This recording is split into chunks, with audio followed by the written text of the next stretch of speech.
to News Channel this Monday. I'm glad here's what's happening in the top story. It's a violent weekend for teenagers on St. Croix. News Channel West Falls has the details.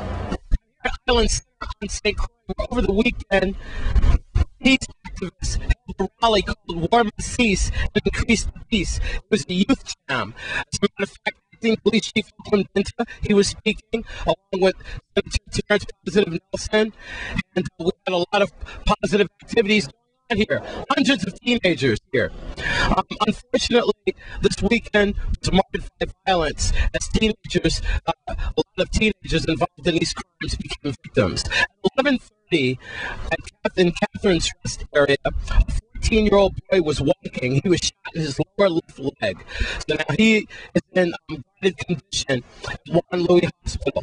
One of the questions has to be, what was a 14-year-old boy doing out at 11:30 at night? Right here in this vicinity of the peace rally here, around 12 midnight, someone was driving in the car and they were shot in the back by a stray bullet. The bullet then exited his chest. He was taken to Juan Louis Hospital.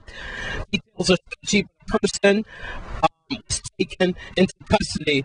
A person of interest was taken into custody, meaning the PD has no arrests in this case yet. Around 12:30, another teenager was walking in this area. Two strangers approached the young man, snatched his gold chain, and then stabbed him. If you know anything about these crimes, you should call 778-2211. You should call 778-4950, or you should call 911. So, on a positive note, we had a good turnout on Saturday. This function here for the peace rally, it turned sour, as it usually does when it gets dark. It's when bad elements start coming out. What are these teenagers doing after dark?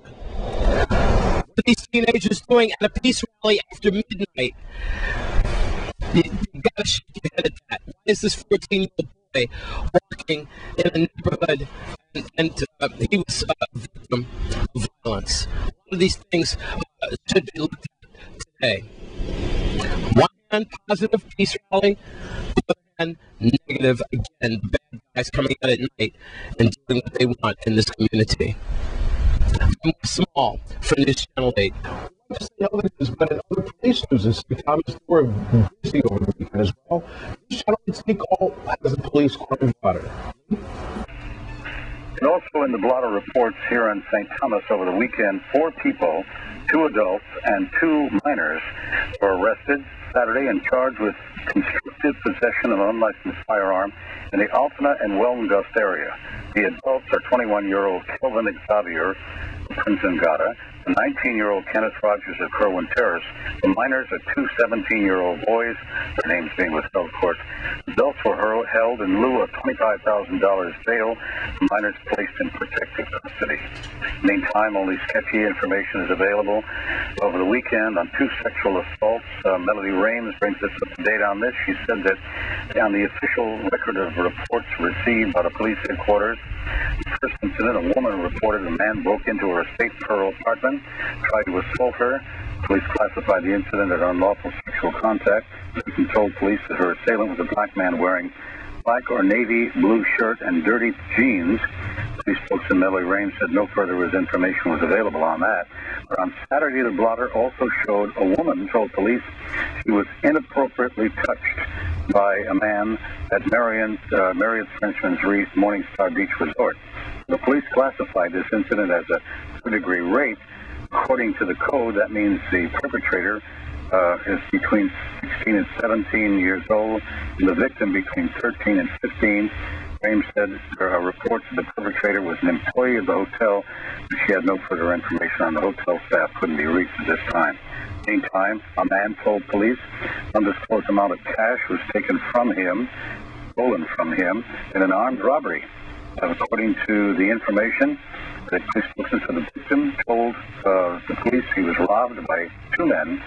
He told police he believed they had a gun because one of the men had his hand in his pocket as if he had a firearm. So he really didn't know whether the man actually had a gun, but he gave up the money anyway.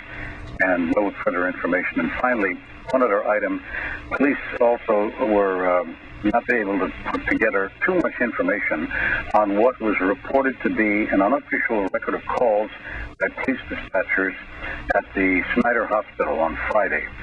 Blotters had no information about an age or gender of the child or type or severity of the abuse, but they listed it as a weekend report of child abuse.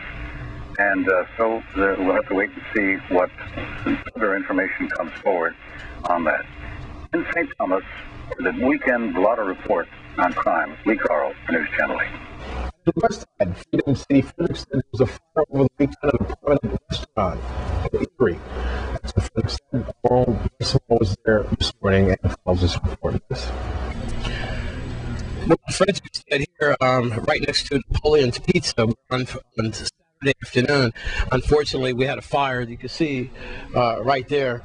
Firefighters were alerted here in Frederickson to come to the scene. News Channel 8 cameras have these exclusive pictures that you see here. Firefighters fighting the blaze. Right now you see investigators getting together with the owners, and they're trying to look at the damage, see how the fire started around the ovens and the kitchen area. The good news is I've been talking to some of the owners here at Napoleon's, which is a very famous pizza area for people here. They love it here. And we understand that they're just going to be out of business for about 3 days. So that is good news that later on in the week then that this popular eating establishment will be back up and running. So if you know anything though about this, of course you should contact the fire investigators. So there you have it. At least 10 firefighters were on the scene that Saturday afternoon as they quickly got this blaze under control. WAPA representatives were also on hand as they shut the power down from nearby businesses to make sure that this did not get out of hand. Then talking to the owners here of the pizza establishment, Bolin's will be back up and running sometime this week. So that is good news. Getting back over there, you see fire investigators looking at what happened on Saturday. Here in Frederickson, I'm Small for News Channel 8. There's also Napoleon Pizza in Christiansted. So some questions out there for the same menu. So, the water, we have those stories more coming up after the break.